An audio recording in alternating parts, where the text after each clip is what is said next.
Hey sis, can I ask you something real quick? When was the last time you felt full? Not full from food, Not full from accomplishments, oh no. Not full from checking all the boxes. Full, like satisfied full.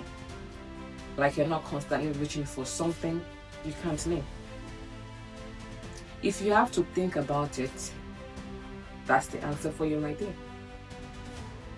Stay with me because this one is heavy. Let me tell you what she looks like.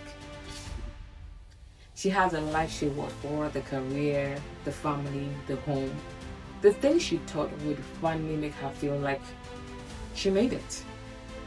And she did make it. Yes, she did. On paper, she has everything. But at night when the house is quiet and everyone's asleep, she stands in her kitchen, maybe this kitchen, and she feels empty. And then comes the shame. Because how do you say you feel empty when you have everything? How do you explain that? Make it make sense. You're not ungrateful. You're just hollow. That you're moving through a life that looks full but doesn't feel like you're really in it. Sis, I see you. I know this woman because I am this woman. I remember looking around at my life. The career I built, the roles I played, the things I achieved, and feeling this quiet ache in my heart. Underneath it all, feeling empty. Not sadness, not depression, just emptiness.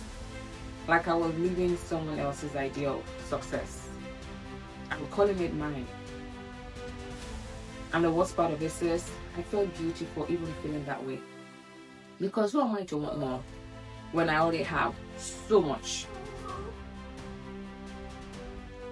But here's what I've learned, sis.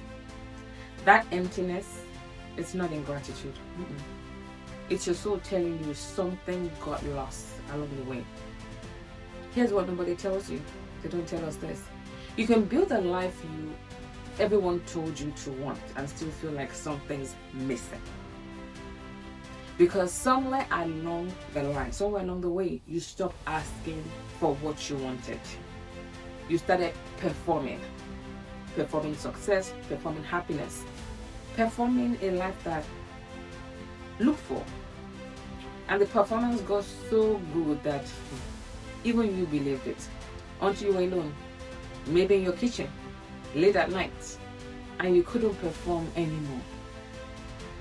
And the emptiness showed up like it had been waiting for you. That emptiness isn't the problem, sis. That emptiness is the truth. You feel empty because you've been filling your life with things that were never meant for you. Expectations that weren't yours. Dreams that weren't yours in the first place. A version of success you never defined. And now you're standing in the middle of it all, wondering, why doesn't this feel like mine? Because it's not.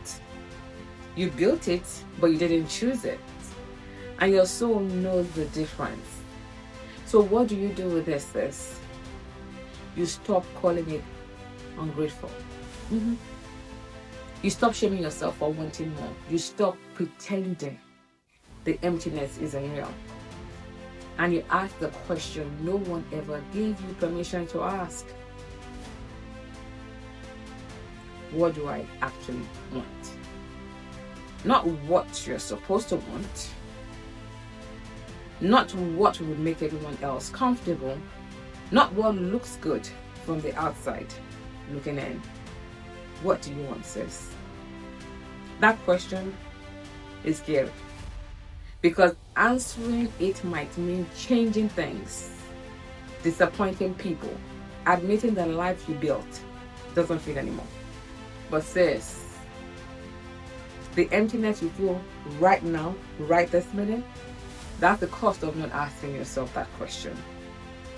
You're not broken. You're not ungrateful. You're not selfish for wanting a life that feels like yours. You're waking up. And waking up is sometimes uncomfortable. But it's also the beginning of everything. If this names something you've been carrying in silence, if you've stood in your kitchen feeling this exact thing, type "I feel this" in the comments. Not for me, but for you, because naming it is the first step toward finding yourself or filling yourself with something real. This is Sisterhood with Dr. Mo, where we finally say out loud what we only whispered at 2 a.m. in the morning. Subscribe for more. We're just getting started. Thank you so much for watching. Until next time, stay healthy.